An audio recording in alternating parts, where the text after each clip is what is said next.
咱国台，咱来关心南投的灾情。南投仁爱乡灾情是真严重，昨昏有个协助62个人撤离。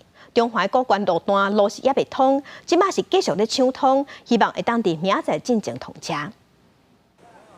家长倒伫吊篮内底，胸前抱一个红婴仔，下骹就是踏入原溪，溪水是真掣流。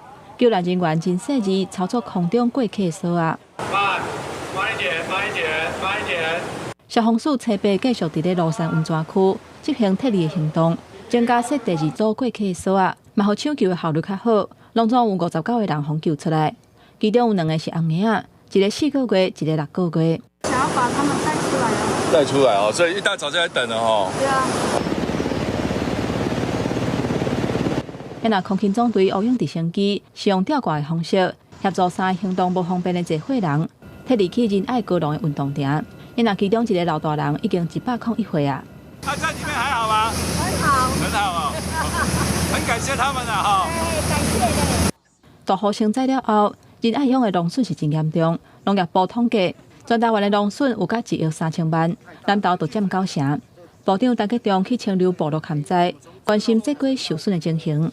在仁爱乡的所有的农作物都符合天然现金再救助，我们今天就会立即的来公告。那农民如果10天内没办法到乡镇公所来申报，我们也会特别的这样的一个展言。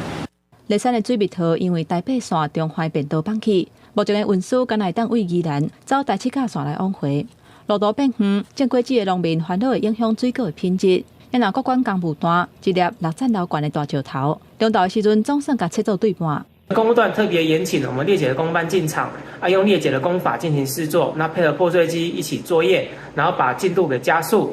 那如果今天天气好的话，会在林业赶工，希望能够早日完成相关抢通工作。到北3线车路放弃，下骹就是雾社水库。第4号船局表示，这个大雨造成的灾害，拢总有30万立方公尺的土沙冲入去溪底。会赶紧做清理积沙的工作。目前在整个河道里面，我们初估了大概有30万方的土沙量哈。我们会先把整个河道里面先疏通，在后续还会再办理疏浚工程，把这些土沙量哈再去做一个外运。罗山温泉区甲合欢山的民宿有54个民众，因为因感觉无安全的疑虑，所以无愿意撤离。因那其他的拢已经全部离开啊。救援的工作嘛已经告一段落，不过灾后的重建才等要开始。记者综合报道。